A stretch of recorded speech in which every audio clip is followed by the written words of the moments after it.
Hello everyone, I hope आप सभी अच्छे होंगे। तो आज हम स्टार्ट करने वाले हैं BPCC 131 फाउंडेशन ऑफ साइकोलॉजी। इसके हमने 2 यूनिट कवर कर लिए थे एंड सॉरी फॉर दैट कि हमने बीच में यूनिट्स कवर नहीं किए। मैं थोड़ा लेट हो गई हूँ क्योंकि ये थोड़ा सा पर्सनल रीज़न था, इस वजह से मैं वीडियो अपलोड नहीं कर पाई थी। बट अब रेगुलर आपको इसकी वीडियोस मिल जाएंगे और जितना जल्दी होगा हम इस बुक को कंप्लीट कर लेंगे। ओके, तो आज हम यूनिट 3 स्टार्ट करने वाले हैं जिसमें आज हम लर्निंग कॉन्सेप्ट पे बारे में पढ़ेंगे। तो लर्निंग कॉन्सेप्ट से तो मतलब लर्निंग वाला जो वर्ड है, इससे आपको थोड़ा सा आइडिया भी मिल रहा होगा कि इसमें चैप्टर में आज हमें क्या क्या पढ़ने को मिल सकता है कि लर्निंग का नेचर क्या है, टाइप्स क्या है, थ्योरी क्या है एंड कॉग्निटिव लर्निंग क्या है, और इसके स्ट्रेटजीज क्या क्या होते हैं कि जो हम लर्निंग मतलब जो लर्निंग का एक प्रोसेस होता है उसके कैसे स्ट्रेटजीज होती हैं जिन्हें हमें यूज़ भी करना चाहिए, जिससे हम हर एक कॉन्सेप्ट को अच्छे से पढ़ सके, समझ सके एंड इमेजिनरी लाइक हर एक चीज़ को लाइक क्लियर हम समझ सके। तो वो सारी चीज़ें आज हम इस यूनिट में कवर करने वाले हैं, ठीक है। तो सबसे पहला जो पॉइंट आता है नेचर ऑफ लर्निंग, कि लर्निंग का नेचर क्या है। अब देखो क्या है ना कि हम ये रिलेट कर सकते हैं कि कुछ परमानेंट चेंजेस होते हैं हमारे बिहेवियर में, बट वो किस चीज़ पे होते हैं, हमारे एक्सपीरियंस के बेसिस पे। जैसे कि हम जब हमारे बड़े होते हैं, जैसे हमारे दादा दादी या फिर पापा मम्मी, वो सब हमें बोलते हैं ना कि तुम सबसे ज़्यादा एक्सपीरियंस हमने मतलब हमने देखा है दुनिया को। तो हम भले ही हमने पढ़ाई नहीं किया लेकिन तुमसे ज़्यादातर मतलब जो एक्सपीरियंस होता है वो हमने लिया है। तो वो हमें ना बहुत सारे गाइडनेस देते हैं कि ऐसे हमें करना चाहिए, वैसे करना चाहिए। भले ही कुछ पॉइंट्स में उनके नेगेटिव हो जाते हैं, मतलब कुछ पॉइंट्स उनके गलत होते हैं, बट मोस्टली जो उनके पॉइंट्स होते हैं, जो उनके एक्सपीरियंस होते हैं, वो हमारे काम ही आते हैं। एंड चूँकि उनका एक्सपीरियंस ही ऐसा होता है, क्योंकि उन्होंने भले ही पढ़ाई नहीं की हो, पढ़ाई से रिलेटेड उन्होंने स्टडी लाइक जॉब नहीं की हो, वो नहीं किया हो, बट लोगों को देख के और लोगों ने कैसे पढ़ाई किया है, क्या है, वो बाहर घूमे हैं, गए हैं, तो उनको ना मतलब हमसे ज़्यादा एक्सपीरियंस होता है। एंड उसी के बेस पे उनका जो बिहेवियर होता है ना वो चेंज होता है। ये चीज़ तो है कि कोई भी इंसान का जो बिहेवियर होता है ना वो उसके एक्सपीरियंस के बेस पे चेंज होता है। हम जब छोटे थे तब हमारा कुछ और बिहेवियर था, कैसे और रहते थे, हम बड़े होते गए फिर हमारा और चेंज होता गया। अब एट अ स्टेज जिस एज में अभी हम हैं उस टाइम पे भी हमारा बिहेवियर चेंज है।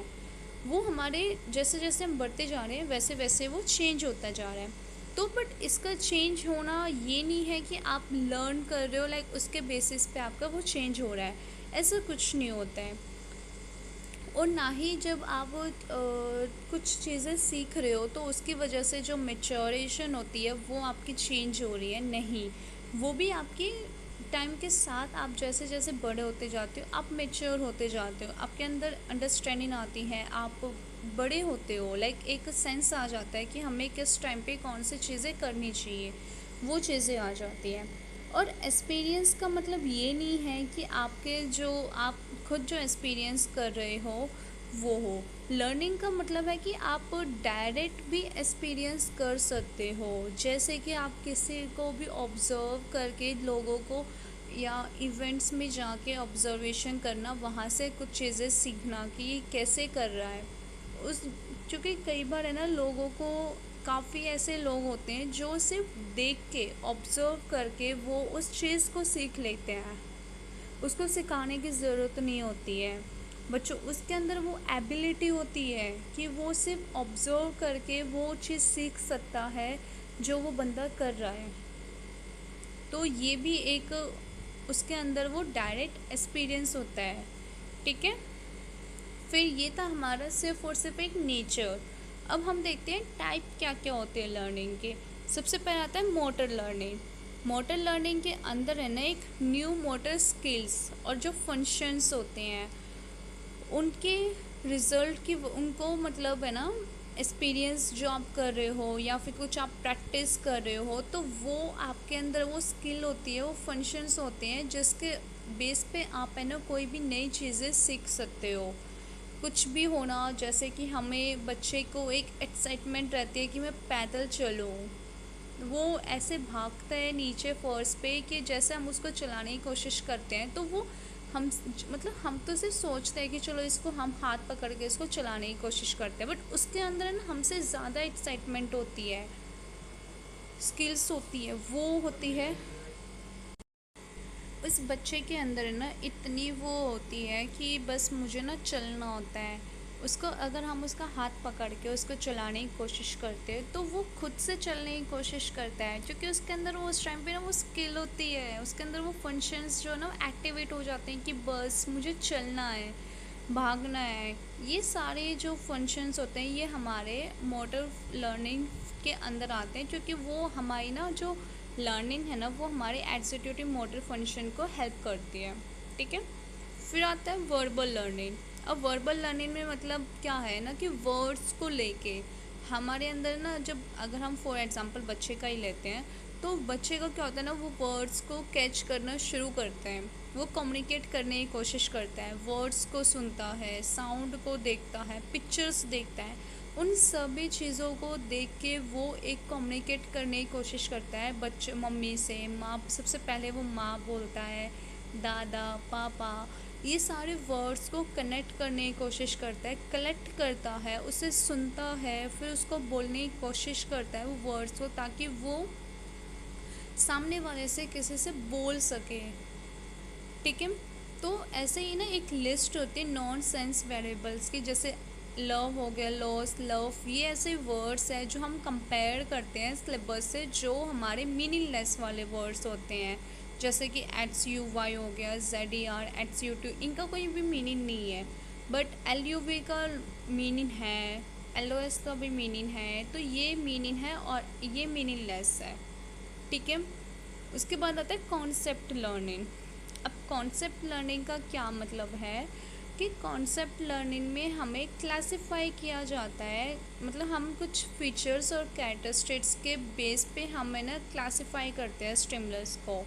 मतलब ये कि कॉग्निटिव इंटरप्रेशन हमारा जो है वो हमारे कॉन्सेप्ट फॉर्मेशन को प्रोसेस करता है। जैसे 81 कार्स हैं, वो अलग अलग एक्सपेरिमेंट पे और अलग अलग डिफरेंट बेसिस पे हम उन्हें यूज़ करते हैं, जैसे नंबर ऑफ़ बोर्ड, जो बॉर्डर्स हो गए, कलर ऑफ फिगर्स हो गए, शेप ऑफ फिगर्स हो गए, नंबर ऑफ़ फिगर्स हो गए, मतलब हमने चार इसको मतलब चेंज कर लिया, 4 पॉइंट्स में इनको हमने चेंज कर लिया, तो वो हम यूज़ करते हैं अलग डिफरेंट एक्सपेरिमेंट्स में, ताकि हम कोई भी एक्सपेरिमेंट कर रहे हैं तो उसके कॉन्सेप्ट पे हम उन्हें डिफरेंट डिफरेंट तरीके से उन 4 एट्रीब्यूट्स को हम यूज़ कर सकते हैं। तो ये हो गया हमारा कॉन्सेप्ट लर्निंग। उसके बाद है डिस्क्रिमिनेशन लर्निंग। एक हमारे अंदर जो एबिलिटी होती है ना, उससे हम है ना डिस्क्रिमिनेशन लर्निंग को सीख सकते हैं, लाइक हम उसको देख सकते हैं, जैसे कि कोई भी एक कॉमन एलिमेंट हो गया, कैरेक्टर हो गया, तो वो बेसिस होता है आप किस तरीके से एक्सपीरियंस कर रहे हो, उस चीज़ को समझने की कोशिश कर रहे हो, उसको किस तरीके से सेटिंग करने की कोशिश कर रहे हो। अगर आपके सिमिलर एलिमेंट्स हैं तो आप उसको किस तरीके से एक नए सेटिंग से आप यूज़ कर पाते हो, तो ये सारा हमारा डिस्क्रिमिनेशन लर्निंग में आता है। ठीक है, अब उसके बाद आती है हमारी थ्योरीज़। इसमें सबसे पहले हमारी थ्योरीज़ है इवन पेट्रोविच पावलोव ने 1849-1936 में, ये हमारे सबसे फेमस रशियन साइकोलॉजिस्ट है। Classical conditioning is a kind of learning that is based on the classical experiments by Pavlov. देखो, पावलोव ने ना एक थ्योरी है जो है हमारी क्लासिकल, मतलब नहीं, क्लासिकल कंडीशनिंग, इसको हमने ना कई नाम से भी जानते हैं। सबसे मतलब मैंने छोटा सा एक ओवरव्यू देती हूँ। इस एक्सपेरिमेंट में है ना, उन्होंने क्या किया था, एक डॉग होता है जिसके ना गले में उन्होंने ना एक घंटी डाली होती है। ठीक है, वो अपने ना लैब में काम कर रहे होते हैं, तो उसमें ना उन्होंने कई चीज़ें ऑब्ज़र्व की। जब जब भी उस डॉग के लिए कुछ खाना आता था या कुछ भी मतलब उसके लिए लेके आया जाता था, तो उसको ना पहले से ही पता चल जाता था। तो उसके बेसिस पे ना उन्होंने ये चीज़ें बताई। जैसे कि सबसे पहली चीज़ इन्होंने मतलब दो पेयर बनाए थे, एक कंडीशनल स्टिमुलस और अनकंडीशनल स्टिमुलस। ये इन्होंने दो कंडीशंस रखे थे यहाँ पे, दो जो इन्होंने उस एक्सपेरिमेंट के टाइम पे ऑब्जर्व की थी। तो जो कंडीशनल स्टिमुलस था वो था हमारा न्यूट्रल स्टिमुलस, जो कि इसमें क्या ना था कि उसमें फर्स्ट टाइम में ही इनको ना वो जो इनिशियली लाइक प्रेजेंट होता है ना, लाइक वो उनको पता चला था कि कैसे एक चीज़ को लेके लाइक अलर्ट किया जाता है या नहीं होता है, वो इनको कंडीशनल स्टिमुलस से पता चला था, जिसे हम CS के नाम से भी जानते हैं। ठीक है, फिर आता है अनकंडीशनल स्टिमुलस, जिसे हम UCS के नाम से जानते हैं। इसमें इन्होंने मतलब रिफ्रेश मतलब रिस्पॉन्स मिला था कि दोबारा से ये कैसे रिफ्लेक्ट्स होता है, कैसे नहीं होता है, ये सारी चीज़ें होती है। लाइक वो जब उसके लिए खाना लेके आते थे तो वो उसके जीभ बाहर निकलती थी, लाइक वो समझ जाते हैं कि हाँ उसके लिए खाना आ रहा है, तो उसकी जो घंटी गले में जो घंटी थी वो अपने आप बजना शुरू हो जाती थी, लाइक वो हिलता, जीभ बाहर निकालता, तो वो उससे ऑटोमेटिकली हो जाता था। तो ये हम कंपेयर कर सकते हैं, और जब तक इसका एक कंडीशनल रिज़ल्ट नहीं आता है तब तक हम इन्हें बहुत टाइम तक दोबारा से टेस्ट करते रहते थे।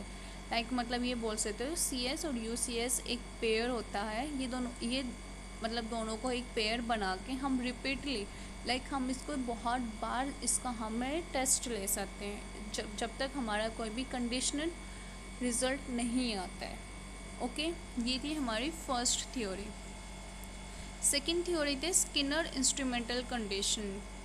अब इंस्ट्रूमेंटल कंडीशन को हमें ना ऑपरेटिंग कंडीशन के नाम से भी जानते हैं। सबसे इम्पॉर्टेंट इसमें अंडरस्टैंड करना होता है रेनफोर्समेंट। रेनफोर्समेंट में क्या है ना कि कोई भी इवेंट या स्टिमुलस जब इंक्रीज होता है तो उसकी वजह से क्या क्या रिस्पॉन्स बाहर आते हैं, या बार बार जब हम इसको इंक्रीज़ करने की कोशिश करते हैं तो बार बार क्या रिस्पॉन्स बाहर आता है, तो वो सारी चीज़ें होते हैं। और उसी को हम या फिर रिवॉर्ड की तरह से देख सकते हैं या पनिशमेंट के थ्रू देख सकते हैं, दोनों में से कोई भी देख सकते हैं। जैसे कि एक रैबिट है, वो कैरेट के लिए देख रहा है, ठीक है, तो उसके बीच में कितना डिस्टेंस है रनिंग के बीच में, he will run faster to eat more carrot. Here carrot is reinforcement in the form of reward. अगर अगर उस मतलब खरगोश को जब वो क्या कहते हैं गाजर जब मिल जाती है तो वो क्या करता है, उसको अगर दिख जाती है तो वो बहुत जल्दी से भाग के जाता है और उस कैरेट को खाने की कोशिश करता है। अगर उसने वो कैरेट खा ली तो उसको रिवॉर्ड मिलता है, अगर उसने नहीं खाई तो उसको पनिशमेंट मिलता है। तो ऑपरेंट कंडीशनर हमारी हेल्प करता है शेपिंग रिस्पॉन्स में, मतलब हमारे रिस्पॉन्स को बनाने में। रेनफोर्समेंट हमारी हेल्प करता है कि किस तरीके से शॉर्ट टाइम पीरियड में हम अपने बिहेवियर को एक शेप दे सकते हैं, क्योंकि लर्नर का लर्न करने का यही होता है कि वो किस तरीके से एक चेन बनाते हैं एंड उसके बिहेवियर को लीड किया जाता है, कैसे स्टेप बाय स्टेप हम उसके बिहेवियर को चेक कर सकते हैं, उसका बिहेवियर किस तरीके से हो रहा है, वो सारा फोकस होता है। मतलब कहने का मतलब ये है कि अगर हम इस मेथड को शेपिंग जो हम शेप देते हैं अपने बिहेवियर को, उसको हम सक्सेसिव अप्रोक्सीमेशन के नाम से भी जानते हैं, जो कि ये वाला जो मेथड है ना, ये आपके बिहेवियर को शेप देता है। जैसे बच्चे हो गए, उनका एटीट्यूड्स हो गए, उनकी लैंग्वेज हो गए, उनके बिलीव्स हो गए, तो एक बच्चे के बिहेवियर को किस तरीके से शेप दिया जाता है वो ये होता है कि वो किस तरीके से उसका एटीट्यूड होता है, बिलीव्स होते हैं एंड उसकी लैंग्वेज होती हैं। तो उसी के बेस पे हम उसके बच्चों के मतलब है ना बिहेवियर को शेप दे सकते हैं। लाइक हम एक ऑब्जर्व भी कर सकते हैं कि हाँ इसका बिहेवियर ऐसा हो सकता है। ठीक है, जैसे कि मैंने बताया था ना कि बच्चा जब चलता है तो वो एक स्टेप बाय स्टेप मतलब आराम, पहले वो गिरता है, मतलब पहले वो खुद से सहारा ले, मतलब खुद से कोशिश करता है उठने की, तब वो गिर जाता है, फिर वो किसी चीज़ का सहारा लेता है, फिर वहाँ से थोड़ा थोड़ा चलने की कोशिश करता है, एक दो कदम रखता है, फिर गिर जाता है, फिर उसको या उसके पेरेंट्स या उसके सिस्टर कोई भी होता है वो उसकी उंगली पकड़ के उसके साथ चलने की कोशिश करता है। धीरे धीरे वहाँ से वो चलने एक स्टेप बाय स्टेप वो सारी चीज़ें प्रोसेस को सीखता है।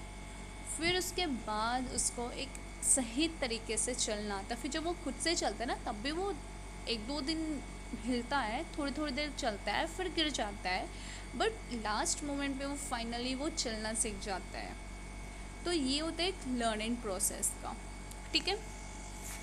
अब उसके बाद इसमें कुछ और पॉइंट्स भी हैं, वो ये हैं कि main types of practical partial reinforcement schedule depend upon the time at which is the reinforcement in given at the rate of the times reinforcement are given to response। हाँ, यहाँ पे ना कुछ टाइम, कुछ जो मेन टाइप्स होते हैं ना वो डिवाइड किए गए हैं टाइम के बेसिस के ऊपर, जैसे कि fixed ratio schedule, fixed interval schedule, variable ratio schedule और वेरिएबल इंटरवल शेड्यूल।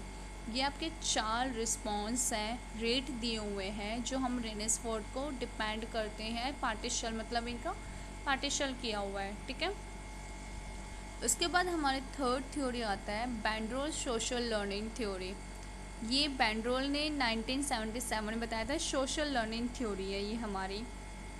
अब सोशल लर्निंग थ्योरी है तो मतलब ऑब्जर्व मतलब क्लियर बात है कि ये मतलब बाहर जो सोशली हमारा इंटरेक्ट हो गया, बातें करना हो गया, लोगों से मिलना जुलना, लाइक उनके साथ पार्टिसिपेट करना, गेम्स वगैरह, ये सारी चीज़ों के बारे में होगा। तो इस ऑब्जर्वेशन में हमारा 2 वे आते हैं, इन डायरेक्ट ऑब्जर्वेशन और इनडायरेक्ट ऑब्जर्वेशन। डायरेक्ट ऑब्जर्वेशन में जो हम लर्न करते हैं, you learn behaviour by observing other directly. जो हमने पहले भी बात किया था कि डायरेक्टली हम दूसरों के ऑब्जर्वेशन से हम बिहेवियर को लर्न करते हैं। इनडायरेक्टली में क्या आता है ना, यू लर्न ऑब्जर्विंग और hearing other experience. This kind of indirect learning is known as the vicarious learning. Means ये कि जो आप लर्न कर रहे हो, जो ऑब्ज़र्व कर रहे हो, वो उसके एक्सपीरियंस के बेस पे कर रहे हो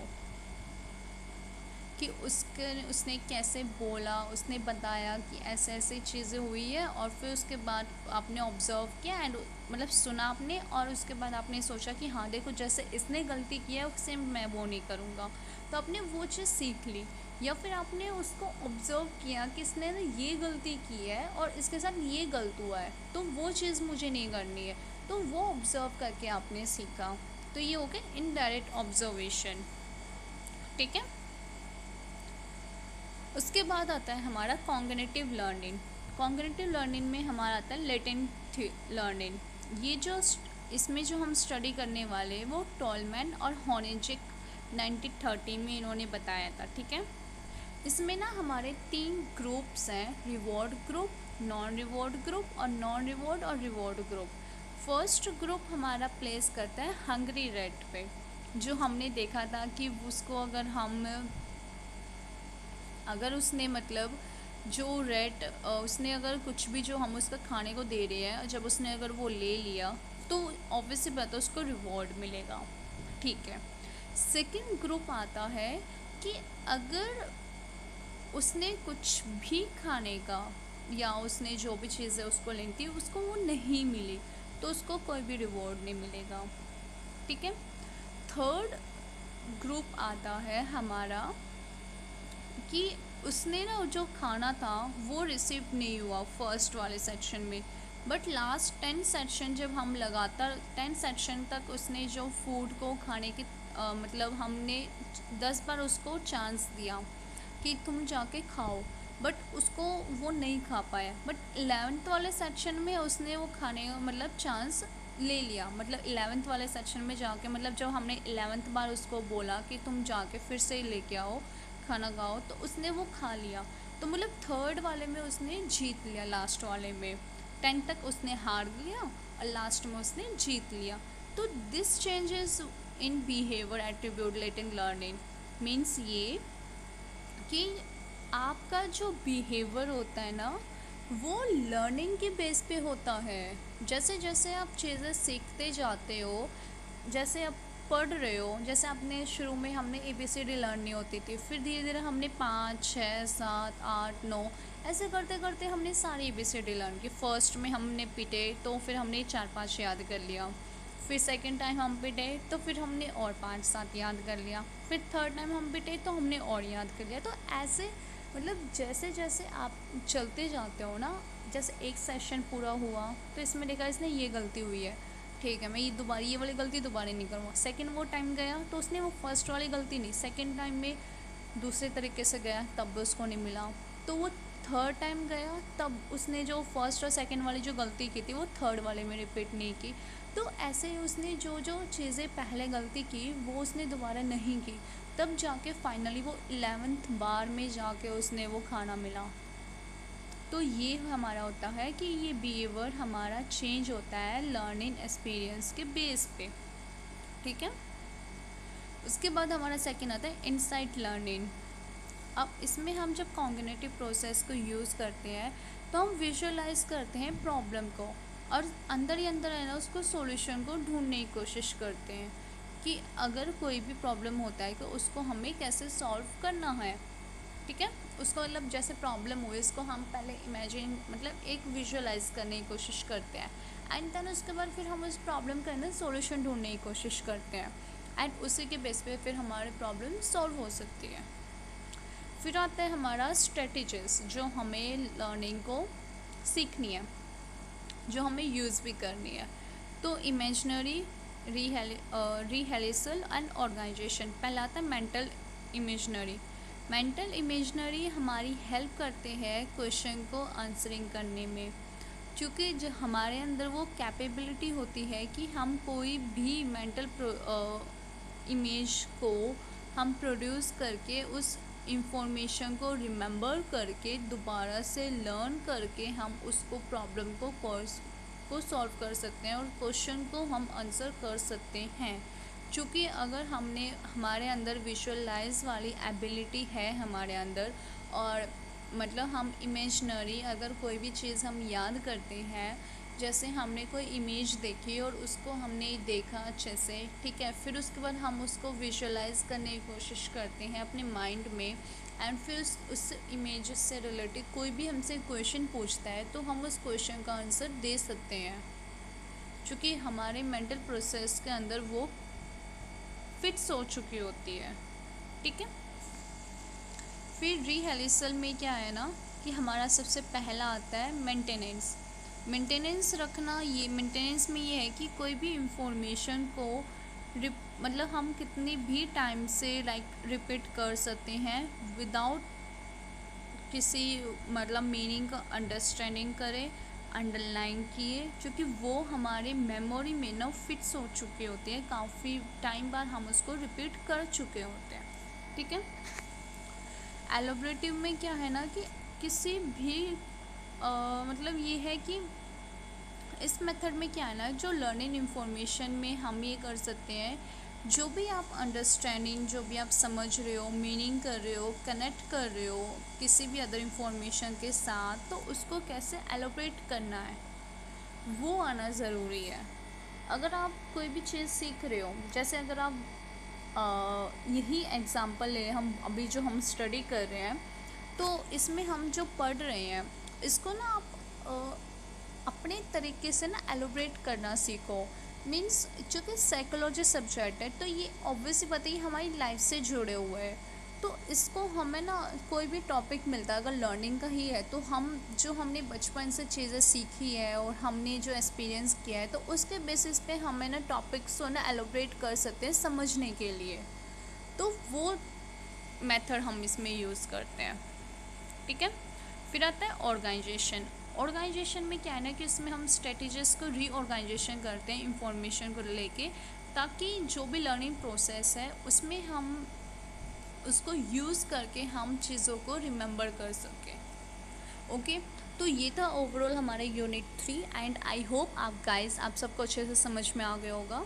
कोई भी डाउट रहता है तो नीचे कमेंट सेक्शन में मुझे बता देना, या फिर आप क्वेरी ग्रुप में भी पूछ सकते हैं। एंड लास्ट इम्पॉर्टेंट बात ये कि जितना जल्दी हो सके ना आप इस बुक को कवर करें, पहले खुद से रीड करें एंड उसके बाद आप वीडियोस देखें, क्योंकि मेन इम्पॉर्टेंट ये है कि कॉन्सेप्ट समझना ज़रूरी है।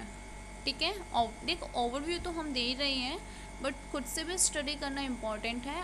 एंड जितना हो सके ना क्वेश्चंस, जो प्रीवियस ईयर क्वेश्चंस पेपर है ना, उनके क्वेश्चंस चेक करना कि किस टाइप के क्वेश्चंस आ रहे हैं, उसके पहले बार अपना स्टडी कंप्लीट कर लेना, फिर उसके बाद क्वेश्चंस ज़रूर चेक कर लेना। और कोई भी डाउट हो, कुछ भी हो, कोई इन्फॉर्मेशन चाहिए तो नीचे कमेंट सेक्शन में मुझे बता देना, मैं आंसर कर दूँगी। एंड जितनी जल्दी होगा ना मैं सारी वीडियोस कंप्लीट कर दूँ, मतलब एग्ज़ाम से पहले तो ऑब्वियस सी बात है वो कंप्लीट हो जाएंगे, बट फिर भी जितना कंप्लीट जल्दी होगा मैं उतना जल्दी कंप्लीट करा दूँगी। Okay, bye bye.